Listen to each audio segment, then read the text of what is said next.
Gold, trusted gold buyers. మీరు తాకట్టు పెట్టిన బంగారాన్ని విడిపించి ఈ రోజు ఉన్న మార్కెట్ ధరకు కొనబడను.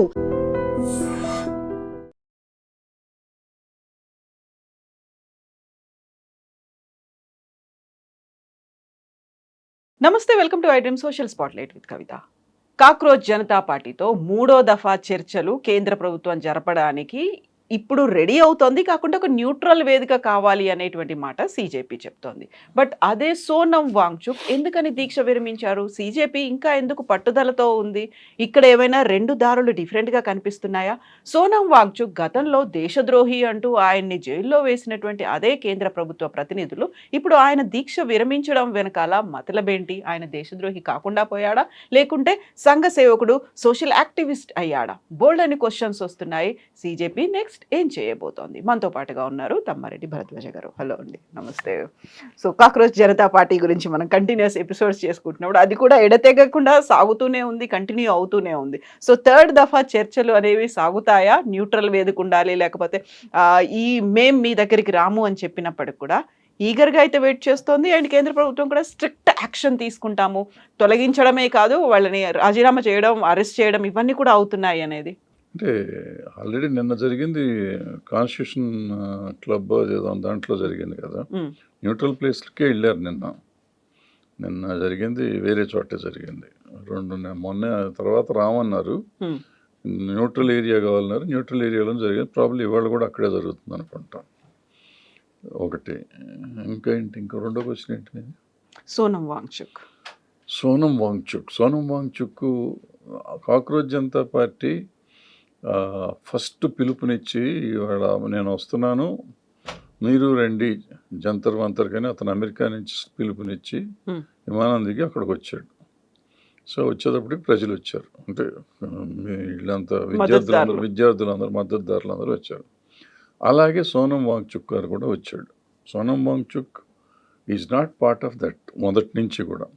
అయితే ఆయన పెద్ద ఆయన, దేశాల్లో గౌరవించబడ్డవాడు, గౌరవించబడుతున్నవాడు. ఆయన మద్దతు తెలిపితే, ఉద్యమానికి మద్దతు తెలపటం అందరికీ ఆనందకరమైన విషయం. ఆయన చేసినాక ఆయన హంగర్ స్ట్రైక్ చేస్తా అన్నారు, చేసినాక వాళ్ళు తీసుకెళ్ళినాక ఆయన మొన్నే ఒక స్టేట్మెంట్ ఇచ్చారు. నాతో ఎవరిన వచ్చి చర్చలు మొదలు పెడితే నేను విరమిస్తాను అని చెప్పారు. ఆయన 23వ రోజు 22వ రోజు. సో ఆ తర్వాత 2 రోజులకి వెళ్ళి మాట్లాడి రిటర్న్గా ఇచ్చారు, చేస్తాను. ఎక్సెప్ట్ రిజిగ్నేషన్ సంగతి ఆయన అడగలేదు, వీళ్ళు చెప్పలేదు. కానీ ధర్మేంద్ర ప్రధాన్ రిజిగ్నేషన్ సంగతి, మిగిలిన కేసులు పెట్టకూడదు, కాంపెన్సేషన్స్ ఇవ్వాలి, ఇవన్నీ చెప్పారు. రిటర్న్గా రాసిచ్చారు. ఇవన్నీ రాసిస్తే ఆయన విరమించారు. సో వీళ్ళు ఏదో నిమ్మరసం ఏదో వాటెవర్ సూపు ఏదో ఇచ్చారు, ఆయన తాగేసాడు, అయిపోయింది. సో దీంట్లో ఏం లేదు. సరే, దేశద్రోహి అన్నారు. ఈ ప్రభుత్వం వచ్చిన తర్వాత నిన్నగాక మొన్న ఆయన ఎవరు, వెస్ట్ బెంగాల్ చీఫ్ మినిస్టర్ దొంగ అని ప్రధానమంత్రి గారు పోయిన ఎలక్షన్లో ఆయన్ని మిమిక్ చేస్తూ కూడా వీడియోలు ఉన్నాయి. మరి ఆ దొంగ ఇప్పుడు ముఖ్యమంత్రిని ఎలా చేశాడు? వాళ్ళ పార్టీలో ముఖ్యమంత్రి అయినా. అలాంటి ఎంతోమంది దొంగలు ఆ పార్టీలో చేరారు. సో అట్లాగే అటువంటిది సోనం వాంగ్చుక్ పార్టీలో చేరలే. ఇంక పాపం ఆయనకి ఇవాళ అవసరం వచ్చింది. అంటే నేను ఎందుకు చెప్తున్నా అంటే, పొలిటికల్ పార్టీస్ అన్నీ అట్లాగే ఉంటాయి. బీజేపీ అవనండి, కాంగ్రెస్ అవనండి, ఇంకే పార్టీ అయినా కానీ వాళ్ళ అవసరానికి ఎదుటివాడు దొంగ అయినా కానీ తీసుకొచ్చిన అవసరాన్ని నేను కలుపుకున్నప్పుడు మంచివాడు అయిపోతాడు. వాషింగ్ పౌడర్ నిర్మాలాగా అందరినీ క్లీన్ చేసి తీసేసుకుంటారు. గతంలో కాంగ్రెస్ వాళ్ళు అలాగే తీసుకున్నారు, ఇప్పుడు బీజేపీ వాళ్ళు అట్లాగే తీసుకున్నారు. ఎంతోమంది వెళ్ళిపోయారు. అండ్ విచిత్రం ఏంటంటే, మొన్న వెస్ట్ బెంగాల్ నుంచి 21 మంది 22 మంది వెళ్ళిపోయారు. వాళ్ళు ఎంత భయంకరంగా తిట్టారు వీళ్ళందరినీ. వాళ్ళు చెప్పిన 3వ రోజు, ఎలక్షన్ అయిన 3వ రోజు వెళ్ళి వీళ్ళ పార్టీలో చేరారు. మరి నేనైతే రాఘవ్ చద్దాను, సయానీ ఘోష్ వీళ్ళిద్దరూ యువ నాయకులు, బ్రహ్మాండమైన నాయకులు, ఫ్యూచర్ ప్రధానమంత్రి పోస్టుకి పనికొచ్చే లెవెల్ నాయకులు అవుతారని నేను అనుకున్నాను. అలాంటి వాళ్ళు సడన్గా అమ్ముడుపోయారో లేకపోతే రాజీ పడ్డారో ఏం చేశారో తెలియదు, మరి ఈ పార్టీలో చేరారు. సో వాళ్ళిద్దరూ చెప్పినన్ని మాటలు ఇంకెవరు చెప్పారు, ఎంతోమంది చెప్పారు, వాళ్ళు చెప్పారు కదా, వాళ్ళని చేర్చుకున్నారు కదా, అట్లాగే చేరిపోతూ ఉంటారు. సో వాళ్ళని గురించి పట్టించుకోకర్లా. సోనం వాంగ్చుక్ గారి విషయానికి వచ్చేటప్పటికి ఆయన అడిగింది వాళ్ళు ఇచ్చారని ఆయన అనుకున్నాడు, ఆయన సాటిస్ఫై అయ్యాడు. ఆయన ఉద్యమానికి సపోర్ట్గానే వచ్చిందే ఆయన అనుకుని సాధించాడు అనుకున్నాడు, విరమించుకున్నాడు. సో దాన్ని వేరే రకంగా మనం మార్చి దాని మీద చర్చ అక్కర్లా. ఇవాళ విద్యార్థులు ఇంకా అదే మాట మీద ఉన్నారు, ధర్మేంద్ర ప్రధాన్ రిజైన్ చేయాలి, దట్ ఈస్ అవర్ ఫస్ట్ ఇది అన్నారు. అయిపోయింది, వాళ్ళు ఇంకా అక్కడే ఉన్నారు, అది జరుగుతుందని అనుకుందాం, సో జరగాలని ఆశిద్దాం. ఈ పోరాటాలు ఇవన్నీ అవుతూనే ఉన్నప్పుడు అక్కడ ప్రధానమంత్రి నరేంద్ర మోదీ కూడా ఫర్ ద ఫస్ట్ టైం ఒక వీడియో ఒకటి రిలీజ్ చేశారు, రెస్పాండ్ అయ్యారు. ఆ తర్వాత తీసుకోవాల్సినటువంటి చర్యలు అన్నీ కూడా మేము తీసుకుంటున్నాం. వాళ్ళని కేవలం అరెస్ట్ చేయడం మాత్రమే కాదు, వాళ్ళని శాశ్వతంగా ఉద్యోగంలోంచి తొలగిస్తున్నాము. At the same time national testing ఏజెన్సీకి సంబంధించి ఇప్పటికి కూడా కొంచెం ఉద్యోగుల కొరత ఉంది. ఆ ఉద్యోగాల్ని కంప్లీట్ చేయడానికి, భర్తీ చేయడానికి కూడా కావాల్సినటువంటి చర్యలు ఇవన్నీ తీసుకుంటున్నాం. స్ట్రిక్ట్ యాక్షన్ ఉంది. మహారాష్ట్రలో టీచర్స్ ఎలిజిబిలిటీ టెస్ట్కి సంబంధించి ఎవరైతే పేపర్ లీక్ చేశారో ఆయన్ని కూడా అరెస్ట్ చేశారు. కేవలం కేంద్ర ప్రభుత్వమే కాదు, రాష్ట్ర ప్రభుత్వాలు కూడా రెస్పాండ్ అవుతున్నాయి.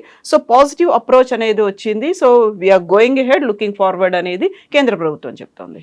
ఇప్పుడు ఇన్ని మాటలు చెప్తున్నారు కదమ్మా, జార్ఖండ్లో పేపర్ లీక్ అయింది, బీజేపీ జెండాలు పెట్టుకుని బీజేపీ కార్యకర్తలు అంతా ఎందుకు ఉద్యమం చేస్తున్నారు? వాళ్ళకి లేని రూల్, వాళ్ళకి మాకు రూల్ ఉండొచ్చా? వాళ్ళు చేయొచ్చా? అంటే బీజేపీ ఉద్యమం చేయొచ్చు కానీ విద్యార్థులు ఉద్యమం చేయకూడదా? ఎక్కడ అయినా కానీ పేపర్ లీక్ అనేది తప్పు. సో ఇప్పుడు సంవత్సరానికి 2 కోట్ల ఉద్యోగాలు ఇస్తాం అన్నట్టున్నారు కదా, ఇప్పుడు వీళ్ళే చెప్తున్నారు ఈ నీట్ దాంట్లో ఉద్యోగుల కొరత ఉంది అని. అంటే తీసుకోవాలా, 2 కోట్ల ఉద్యోగాలు ఇస్తాం అన్నాళ్ళు అట్లీస్ట్ ఎడ్యుకేషన్ సిస్టంలో కావాల్సినంత మందిని ఎందుకు భర్తీ చేయాల? నువ్వు చెప్పిన మాట చేయటం దేవుడి 2 కోట్ల మంది వీఆర్ లీస్ట్ బాధడ్. మీరు చెప్తున్న దాంట్లో మహా ఏంటో 100 మందో 200 మందో కావాలి. ఆ 200 మందిని తీసుకుని ఉండొచ్చు, 2 కోట్లు అడగట్లా, 200 మంది తీసుకుని ఉంటే ప్రాబ్లం జరిగే కాదేమో, ఎందుకు తీసుకోవట్లా? సో ఇట్లా మనం ప్రశ్నలు అడుగుతా ఉంటే 100 ప్రశ్నలకి దేనికి సమాధానం ఎక్కడా లేదు. కానీ వాళ్ళు ఏదో మేము అది చేసాం ఇది చేసాం అని చెప్తా అంటే మనం వింటున్నాం. నేను అనేది ఏంటంటే ప్రభుత్వాలు అన్నాక తప్పులు ఉంటాయి, కష్టాలు ఉంటాయి, అన్ని ప్రాబ్లమ్స్ ఉంటాయి, సర్దుకుపోవాలి. మనం దాన్ని సరి చేస్తానికి ప్రయత్నం చేయాలి. సరి చేయడానికి ప్రయత్నం చేయకుండా వాళ్ళు ఏమడిగారు, ఈ ధర్మేంద్ర ప్రధాన్ని మోరల్ రెస్పాన్సిబిలిటీ తీసుకోమన్నాడు. మోరల్ రెస్పాన్సిబిలిటీ తీసుకుంటానికి మోరల్గా ఏంటి ప్రాబ్లం అసలు వీళ్ళందరికీ? దాని మీద ఎందుకు పంతం పట్టుకుని అతను పెట్టుకోవాలనుకుంటాం? అసలు వీళ్ళు అడగటం కాదు, ప్రధానమంత్రి గారు ఆయన అడిగారా కాదు, అతను ఒక మనిషిగా, అదే మనిషి 1995లోనే ఎప్పుడో ఇదే పేపర్ లీక్ కోసం అతను అరెస్ట్ అయ్యాడు, అతను దెబ్బలు తిన్నాడు, అదే ధర్మేంద్ర ప్రధాన్. మరి ఇవాళ అదే పిల్లలు జరుగుతారు. నాకు సినిమా ఉంది, వివాస్ జపాతా అని ఒక ఇంగ్లీష్ పిక్చర్ ఉంటుంది, ఇప్పుడు పాతది. దాంట్లో ఇట్లాగే జపాతా ఉద్యమం చేస్తాడు. ఉద్యమం చేసి రాజుగారి దగ్గరికి వెళ్ళి నాకు ఇవన్నీ కావాలండి అంటే వాళ్ళని పట్టుకుని వీళ్ళందరూ చంపేస్తామంటే వీళ్ళు పారిపోయి ఉద్యమం చేసి రాజును పడేస్తారు. రాజును పడేసినాక వీళ్ళకి రాజ్యం వస్తుంది. వీళ్ళకి రాజ్యం వచ్చినాక ఈయన జపాతా గారు రాజ్యం బాగానే చేస్తూ ఉంటాడు. వీళ్ళ తమ్ముడు ఒకడు ఉంటాడు, వాడు అరాచకాలు మళ్ళీ మొదలెడతాడు. అరాచకాలు మొదలెడితే మళ్ళీ ఉద్యమం జరుగుతుంది. వాళ్ళు వచ్చి మళ్ళీ అడుగుతూ ఉంటారు, జపాతా గారు ఇట్లా జరుగుతుంది రాజా అంటే, ఎవరు చేస్తున్నారు పేరు చెప్తే పెన్ను తీసుకుని రాయిపోతాడు. అప్పుడు గుర్తొస్తుంది, ఇలా రాసినందుకే కదా నేను వచ్చి రాజ్యం వెళ్ళాను, తప్పు జరిగినప్పుడు శిక్షించాలి అనే ఉద్దేశంతో అతను తమ్ముడిని శిక్షిస్తాడు, చంపేస్తాడు, ఉరి శిక్ష చేయిస్తారు. అంటే బాధ్యత ఉండి రాజ్యం వెళ్ళే వాళ్ళు ఎవళ్ళైనా, నేను మొన్న చెప్పినట్టు రామాయణంలో రాముడు సీతగా చెప్పింది అయినా కానీ, ఇక్కడ జపాతా వాళ్ళ తమ్ముడిని చంపింది అయినా కానీ, రాజ్యంలో చేసేటప్పుడు బంధుత్వాలు కానీ మిత్రత్వాలు కానీ ఉండకూడదు. తప్పుగా భావించాలి. తప్పు కాకపోయినా ప్రజల అభీష్టాన్ని మేరకు నడవాలి. సీత విషయం వచ్చేటప్పుడు ప్రజల అభీష్టం మేరకు ఆయన పంపించాడు. సీత తప్పు చేయలే, కానీ ప్రజల అభీష్టం, ప్రజలు ఒక మాట అన్నప్పుడు రాజు ఎప్పుడు అప్రదిష్ట పాలవకూడదు, రాజు క్లీన్గా ఉండాలనే ఉద్దేశంతో ఆయన అక్కడ పంపించాడు. అది నీతి చెప్తాను కదా, ధర్మ అధర్మ అంటే మళ్ళీ చాలా చెప్పొచ్చు. నేను నమ్ముతాను నమ్మను అనేది కాదు. అక్కడ ఎందుకు అది జరిగింది, ఎందుకు అది చేశారు, రామాయణంలో అలా రాశారు అనేది నా అనాలిసిస్ అది. అలాగే ఈ జపాతా కథలో తప్పు తమ్ముడు చేసినా కానీ చంపేయాల్సిందే, ప్రజలకి హాని జరిగేది ఏది చేసినా కానీ భరించాలి. ఇక్కడ మన దగ్గరికి వచ్చేటప్పటికి లాల్ బహదూర్ శాస్త్రి గారు అక్కడెక్కడో రైలు యాక్సిడెంట్ అయితే ఆయన రిజైన్ చేశారు. బాంబేలో అది జరిగినప్పుడు హోమ్ మినిస్టర్, పాకిస్తాన్ వీళ్ళు టెర్రరిస్టులు అటాక్ చేసినప్పుడు, బాంబే అటాక్ చేసినప్పుడు హోమ్ మినిస్టర్ గారు రిజైన్ చేశాడు, చీఫ్ మినిస్టర్ రిజైన్ చేశారు, Maharashtra chief. So moral responsibility, వీళ్ళని వేసారు బాంబులు, మోరల్ రెస్పాన్సిబిలిటీ తీసుకుంటారని మీకెందుకు భయం, మేము చెయ్యమంటారేంటి? అంతకుముందు వాళ్ళు చేశారా అన్న? అంటే లాల్ బహదూర్ శాస్త్రి గారు అన్న ఆ రోజు బాంబు పెట్టి రైలు కొలగొట్టాడా? ఆయన ఎందుకు చేశారు? జస్ట్ ఒక మోరల్ రెస్పాన్సిబిలిటీ, మనుషులకు ధైర్యం ఇస్తానికి. ఇలాంటివి జరిగితే మేము ఆ పదవిలో ఉన్నాం కాబట్టి ఉన్నప్పుడు జరిగిందంటే ఎంతో కొంత నా రెస్పాన్సిబిలిటీ, నాకు తెలుసో తెలియకో రెస్పాన్సిబిలిటీ ఉంది అని ఒక మోరల్ ఇది తీసుకున్నారు. అది వీళ్ళు తీసుకుంటానికి ఎందుకు భయపడుతున్నారు? ఎందుకు లేదు? నీతిని గురించి మాట్లాడతారు, సమాజాన్ని గురించి మాట్లాడతారు, ఎన్నో మన గత చరిత్రల గురించి మాట్లాడతారు. గతంలో వాళ్ళు ఇన్ని చూపించారు కదా, చూపించింది చేస్తానికి ఏంటి వీళ్ళ కష్టం? కేవలం రాజీనామా చేసినంత మాత్రాన సరిపోదు కదా, దానికి కావాల్సినటువంటి ప్రక్షాళనో, తీసుకోవాల్సినటువంటి యాక్షనో, స్ట్రింజెంట్గా ఏదైతే కఠిన చట్టాలు ఉండాలో వాటన్నిటిని మేము అమలు కోసం ముందుకు వచ్చాం, అవన్నీ చేస్తున్నాం కదా అనే మాట కేంద్రం. అది ఎప్పుడు వస్తుందంటే ఇది చేస్తేనే అదంతా వస్తుంది. నిన్ను నమ్మాలి నేనంటే ఇది చేస్తే ఆటోమేటిక్గా మిగిలి. ఎందుకంటే నేనే అనుకోండి కింద, ఆయన పెద్ద ఆయన, నేను చేసిన వాళ్ళలో నేను ఒకడిని. అతను చేయకపోతే అతని హస్తం ఉందా లేదా అనేది పక్కన పెట్టండి, ఏమి చేయరు వీళ్ళు, వేస్ట్ అనే ఫీలింగ్ ఉంటుంది. ఎప్పుడైతే అతను చేశాడో నాకు భయం ఉంటుంది. పై అధికారి మీద కానీ, పైన మంత్రి మీద కానీ, పైన సెక్రటరీ మీద కానీ యాక్షన్ తీసుకుంటే కింద వాళ్ళకు కూడా భయం ఉంటుంది. ఆ భయం అనేది రావాలి. అది మనం మోరల్గా తీసుకుంటామా, లేకపోతే ప్రభుత్వం చట్టపరంగా తీసేస్తుందా, ఏదైనా కానీ ఏది చేసినా కానీ ఒక భయం ఉంటుంది. ఆ భయం లేకపోతే అసలు మనుషులు ఉండరు. చేస్తున్నాం కదా చేస్తూనే ఉన్నారు. 152 సార్లు జరిగింది. ఇప్పుడు ఎందుకు చేస్తున్నారు? ఇది ఫస్ట్ టైం కాదు కదా, అది ఎన్ని రోజులు ఎందుకు చేయలే? ఇప్పుడు ఉద్యమం వచ్చినాక మేము చేస్తున్నాం కదా అని చెప్తున్నారు. ఎన్ని రోజులు ఎందుకు చేయలే? ఈ 10 సంవత్సరాలు 152 సార్లు జరిగింది. ఒకటోసారి, రెండోసారి, మూడోసారి, 100సారి కూడా చేయలే. 152సారి చేస్తున్నాం అంటున్నారు. నేను అరెస్ట్ అయిన వాళ్ళలో ఒకరిని వదిలేశారు, మళ్ళీ బెయిల్ ఇచ్చారో లేకపోతే ఆయన క్లీన్ చిట్ ఇచ్చారో తెలీదు. ఏది ఎక్కడ న్యాయం ఎక్కడ జరుగుతుందని ఎట్లా నమ్మంటారు? కేంద్ర మంత్రి నిర్మలా సీతారామన్ ఒక ఇంటర్వ్యూ ఇచ్చారు. తను ఒక మాట చెప్తూ ఉన్నారు, బాగా ప్రిపేర్ అవ్వడానికి ఇంకా ఎక్కువ టైం దొరికింది కదా, ప్రాపర్ ఆప్షన్స్ లేకపోతే మంచి ఇన్స్టిట్యూషన్స్ ఏమున్నాయి అనుకోవడానికి. ఒకసారి లీక్ అయింది కాబట్టి వాళ్ళకి దే గాట్ సమ్ టైం. ఆ టైంలో వాళ్ళు ఇంకా ఎక్కువ పని చేయాల్సింది. రెండోసారి కూడా లీక్ చేస్తే మూడోసారి దొరికేది, ఇంకా టైం దొరికేది కదా. రెండోసారి కూడా లీక్ చేసి ఉండాల్సింది. మీరు ఎందుకు చేయలే? చేసి ఉంటే మళ్ళీ టైం దొరికేది. మళ్ళీ 2 నెలల తర్వాత ఎగ్జామ్ పెట్టే పని ఏంటమ్మా ఇది? లీక్ చేసిన తప్పు అనే మాట మాట్లాడకుండా మీకు టైం దొరికింది కదా అంటే అసలు మనం ఎక్కడికి వెళ్తాం? దేశం ఎక్కడికి తీసుకెళ్తున్నారు వీళ్ళు? చేసిన తప్పును సర్దుకుంటే దానికి మేము చేస్తామని చెప్పకుండా మీకు టైం దొరికింది కదా అంటే టైం వీళ్ళు చేయించారా? ఇప్పుడు నా ప్రశ్న ఏంటంటే, మీకు టైం దొరికింది కదా అన్నారంటే ఆవిడ, టైము దొరకటం కోసం మీరు లీక్ చేయించారా? అప్పుడు లీక్ చేయటం ఎందుకు? పోస్ట్పోన్ చేయండి. అయ్యా మీకు పిల్లలారా మీకు టైం ఇస్తున్నాం, ఇంకో 2 నెలలు ఎక్కువ పెడతామయ్యా అండి. ఇప్పుడు లీక్ చేసినందువల్ల వీళ్ళు ప్రిపేర్ అయ్యింది పోయింది, ఎగ్జామ్ కట్టిన ఇదంతా ఉంటుంది.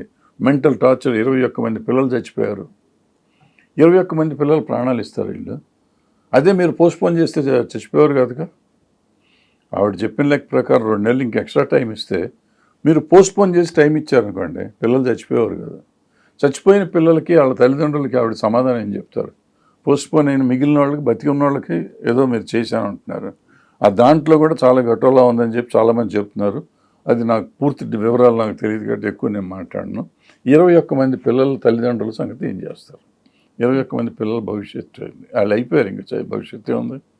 వాళ్ళ తల్లిదండ్రుల సంగతి ఏంటి? దానికి ఎవరు బాధ్యత ఎవరు వహిస్తారు? అవి చెప్పం. టైం వచ్చింది కదా, ఏమి సమర్థన. కేంద్ర ప్రభుత్వం చర్యలు తీసుకుంటున్నప్పుడు కూడా ఇంకా రాద్ధాంతం విపక్షాలు చేస్తున్నాయి, సభ జరగనివ్వకుండా గోల చేస్తున్నాయి, అడ్డుకుంటున్నాయి. ఇంకా కేంద్రం చేస్తున్నప్పుడు ఇక్కడ వీళ్ళు ఇంత అడ్డుకోవాల్సినటువంటి అవసరం ఏముంది, పార్లమెంట్ను జరగనివ్వచ్చు కదా అనేది నిర్మలా సీతారామన్ అంటున్నారు. పార్లమెంట్ని జరగనివచ్చు, ఆయన రిజైన్ చేయించేసి చేసుకోవచ్చు కదా వీళ్ళైనా. పార్లమెంట్ జరగాలనే చిత్తశుద్ధి నిజంగా ఉంటే వెంటనే ధర్మేంద్ర ప్రధాన్ రిజైన్ చేయిస్తే ఏముంటుంది, ఆయన వేరే మంత్రి పదవి ఇస్తారు కదా, వీళ్ళని వదిలేస్తారు ఆయన్ని. ఇప్పుడు అదే బీజేపీ పార్టీ మంత్రి వస్తారు, మళ్ళీ పార్టీనేమి ఎక్కడికి పంపించట్లేదు, బీజేపీ అక్కడే ఉంటుంది.